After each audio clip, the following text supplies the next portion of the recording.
So this is a more typical Lofoten day, I believe. Well, actually, it's getting nice now, but earlier today it was rainy, cold. It's still a little bit cold, much colder than yesterday or the other days that we've been here. It was actually super, super tropical. I never ever thought I would feel like I'm in Maui in the Arctic Circle in Lofoten, Norway. Stuff happens, I guess. But I thought it would be fun today to talk about how to actually make epic cinematic travel films, because I get asked that a lot, and also a lot of you who have been here for a longer period of time know that this channel actually started as kind of a travel channel, travel feels, or that was like a big portion of it. It still is, but it was never really the main thing in the content in the end. But if it wasn't for epic cinematic travel films, I probably wouldn't be here today. This was actually one of the very first epic travel films that I made. Roll the clip now.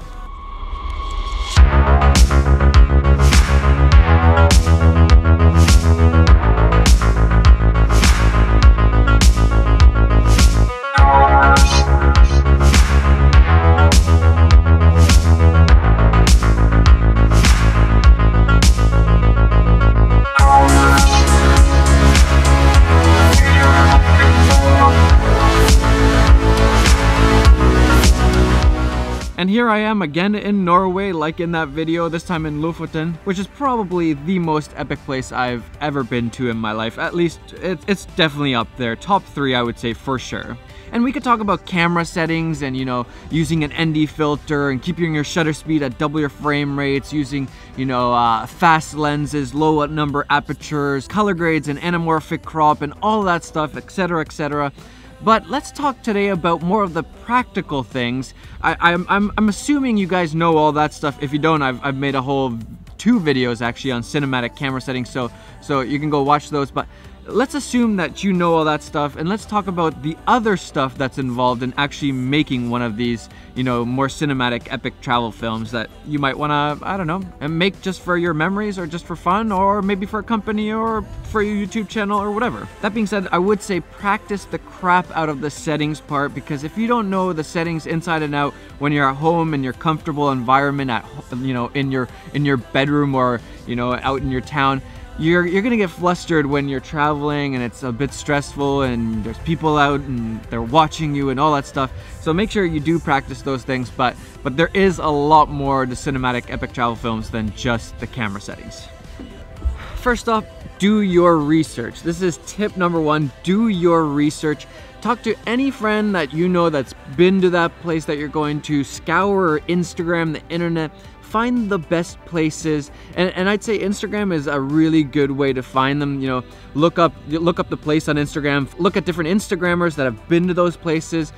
Instagrammers are some of the best people for location scouting, finding the best locations. So do your research, because that's really gonna make or break your videos a lot of times. If you go to the wrong places, maybe they're too touristy or they're just not cool epic places and you're missing the really, really nice spots, then yeah, your video's not gonna turn out very good or cinematic or epic. Number 2, your best buddies are gonna be sunrise and sunset. These are literally the most important times that you should be filming your travel films, and I actually plan the whole day kind of around those. I want to be at one of the most epic spots I can find, especially at sunset, because sunset you kind of have more time to plan and stuff like that. I want to always be somewhere really good for sunset. And this trip is a little bit funny actually, because they kind of have an 8-hour golden hour. It doesn't really get dark, so we've actually shifted our whole daily routine to go around that. So we've been sleeping until like maybe 1 o'clock, 1 in the afternoon. I feel like a teenager again. And then we've been kind of editing and offloading footage and all that during the afternoon. And then we've been going out at like 6, 7 p.m. That's when we start our day and start filming. And then we'll be out till like 4 a.m. Actually, I think every night we've been out till 4 a.m. And then we just do that whole routine all over again. We plan the whole day around the best times of day for filming and doing photos and all of that stuff. Side note, there's a lot of jellyfish here in Norway. That's a jellyfish, that's a jellyfish. That thing's a jellyfish. Apparently that one's really bad. Marcus picked one of those up yesterday, but that one, you don't want to pick that one up. Number 3, whoa. it's a bit shaky here. Number 3, I would say always hike up. Get up, go up higher, whether it's a building or mountain or hill or anything. Just go up. The views are always gonna be worth it, especially if you're doing drone shots or really any kinds of shots. It just looks really cool when you go up. So make sure you're hiking. No matter where you go in the world, there's always a hike to do. And speaking of drones, you need a drone. I mean, you don't need a drone, but you need a drone. Drones are just so good for showing those epic cinematic landscapes. There's really no other tool like a drone. We've mentioned it like at least 10 times on this trip. Like, imagine the time before drones. Like, it's hard to even remember that. Like, some of the shots, for example, we were on a beach doing the bonfire and stuff, you would have never ever been able to do that before, because like a helicopter would have just kicked up the sand. It would have been horrible. A drone, there's just so many options, so many opportunities with it, especially when there's cinematic landscapes. There's no better way to show kind of your environment where you are than a drone. So I recommend getting a drone, even if it's just like the Mavic Air. Get a drone. Next, make sure you're actually filming people. It's so important to include people in the shots and not just have epic landscape after epic landscape after epic landscape. Like, if you've watched any really like a drone film, most of them are just landscape after landscape. There's no characters, there's not really that much going on. It's just these landscapes. So make sure you're including a friend, yourself, anybody in those clips. Even just set up the camera and walk by it, or set it up so it looks really nice on a cliff and just stand there, take a photo, take a video clip.